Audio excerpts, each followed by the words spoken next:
8월 21일 수요일 1일 말씀 묵상의 본문은 요한계시록 3장 17절 18절 2절의 말씀입니다. 내가 말하기를 나는 부자라 부요하여 부족한 것이 없다 하나 내 공고한 것과 가련한 것과 가난한 것과 눈먼 것과 벌거벗은 것을 알지 못하는도다.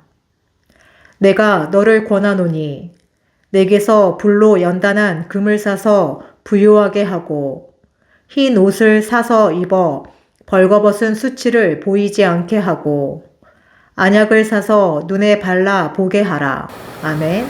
라오디게아 교회에는 그야말로 그 지역 자체에 온천수가 흐른다라는 특징도 있었지만 그곳에서는 안경에 대한 연구 또 개발 이런 것도 있었고요. 또 채색 옷을 많이 팔기도 했었습니다. 이런 사람들, 그러다 보니 상업이 발달하고 부유했었죠. 이런 모습들을 예수님이 너무나 잘 알고 계셨던 것입니다.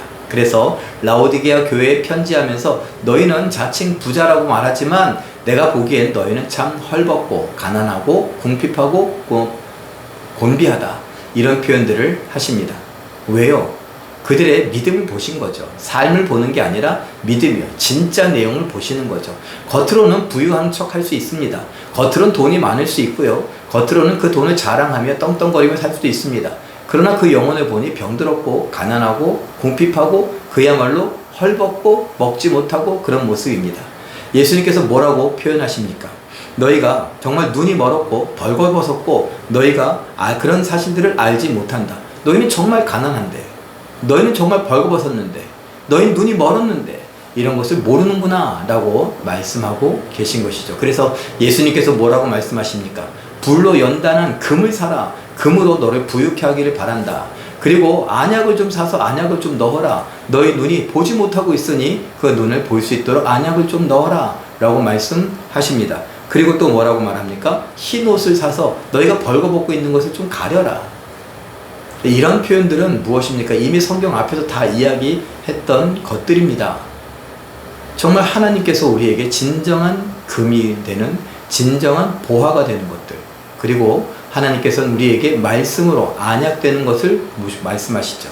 안약으로 넣어서 말씀으로 내가 무엇을 놓치고 있는지, 내가 어디에 눈이 멀었는지 확인하다라는 것입니다. 흰옷도 하나님께서 예수 그리스도가 입는 그 흰옷을 우리에게 말씀하고 계시지 않습니까? 천상에 입을 만한 그 예수 그리스도가 입을 만한 그 흰옷은 무엇입니까? 순결함입니다. 우리가 이 땅에서 순결한 믿음으로 정말 하나님이 원하시는 삶을 살아야 한다라는 것이죠. 우리는 겉으로 평안할 수 있습니다. 북한에 비하면 우리가 살고 있는 이 땅은 너무나 자유롭고 평안한 것 아닙니까? 아니라고요? 우리가 함부로 대통령을 욕할 수 있는 거 어디 북한에서는 그것이 가능할까요? 안 되는 것이죠. 우리가 지금 대통령을 독재라고 말하고 막 외치고 있습니다만 진짜 독재 치하에 있는 사람들은 그런 말도 못합니다. 그런 말을 했다가는 끌려가는 것이고요. 우리가 옛날을 기억해보면 알 수 있을 것입니다. 그야말로 독재가 얼마나 무서웠던가, 그 독재에는 얼마나 심했던가. 그런데 우리는 참 자유롭고 평화로운 삶을 지금 살아가고 있습니다. 그러면서 어떻게 해요? 겉으로는 괜찮습니다.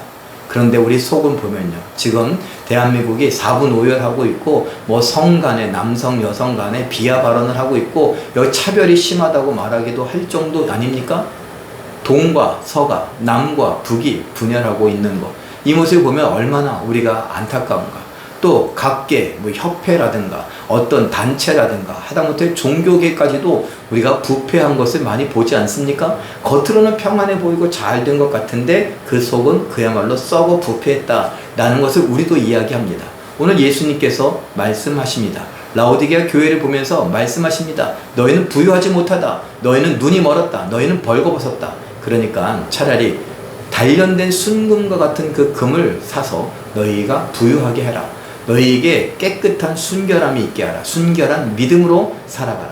말씀을 따라 온전히 살아가라. 흰옷을 입고 너희의 벌거벗음을 가리고 너희가 안약을 사서라도 너희의 눈에 넣어서 너희의 눈을 못 보고 있는 것을 밝히 알아라.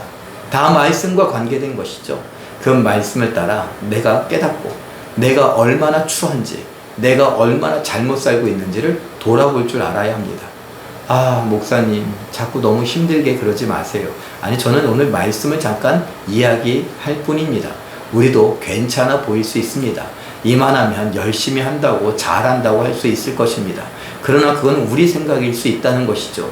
불꽃 같은 눈으로 바라보시는 창조의 근원 되시고 말씀이 되시는 충성스럽고 진실하신 증인 되시는 예수님이 봤을 때는 우리는 어쩌면 이 라오디게아 교회처럼 겉은 멀쩡하지만 실상은 벌거벗고 있고 가난하고 그리고 우리 눈이 멀어서 앞을 못 보고 있는지도 모릅니다. 그러니 이 말씀을 나에게 주시는 말씀으로 받아서 아멘으로 받으시고 내가 말씀에 다시 돌아가겠습니다. 말씀을 중요하게 여기겠습니다. 말씀을 읽고 듣고 배우고 쓰고 묵상하고 암송하고 말씀이 나의 길에 인생의 빛이 된다는 것을 다시 한번 고백하면서 그렇게 살아가겠습니다. 할 수 있는 우리들이 될 수 있기를 바랍니다. 말씀으로 내 믿음을 순결하게 하여 오늘 이 말씀대로 하나님께서 허락하여 주시는 정말 부유함과 내 부끄러움을 가린 흰옷을 입은 것과 천국에서 오시죠? 그리고 내 눈에 눈을 안약을 넣어서 내 가린 눈이 벗겨지고 온전히 바라보며 하나님을 바라보며 달려나갈 수 있는 우리들의 삶이 되시기를 예수님의 이름으로 축원합니다. 기도하겠습니다. 사랑의 하나님, 우리 열심히 신앙생활하고 열심히 살아가지만 하나님 말씀 앞에서 라오디게아 교회처럼 우리는 어쩌면 헐벗고 있고 우리는 가난하며 우리는 눈이 먼 것은 아닌가 돌아보게 하여 주시옵소서. 내 생각대로 내 마음대로 내 기분대로 신앙생활하거나 내 삶을 살아가지 않게 하여 주시고 하나님이 주신 말씀을 따라 살아가는 법을 배우게 하여 주시옵소서. 성령께서 내 안에 계시니 성령께서 예수 그리스도의 말씀을 생각나게 하시고 가르쳐 주시오며 그 말씀을 따라 살아가며 순종하여 하나님께서 원하시는 예수님 닮아가는 우리가 되게 하시고 하나님의 뜻을 다 이루어갈 수 있게 하여 주시옵소서. 하나님 오늘도 우리와 함께 하시고 우리를 붙잡아 주시고 승리케 해 주심을 믿고 감사드리며 예수님의 이름으로 기도하옵나이다. 아멘. 잠깐 기도하실 때에 나 스스로 영적으로 안전하고 괜찮다고 생각하며 내 생각, 기분대로 신앙생활하던 것이 잘못된 것임을 알고 회개하여 말씀 중심의 순결한 믿음으로 살게 하옵소서. 이렇게 기도하시고 오늘도 말씀과 기도로 멋지게 승리하시는 기적의 주인공들 다 되시길 예수님의 이름으로 축원합니다. 사랑합니다.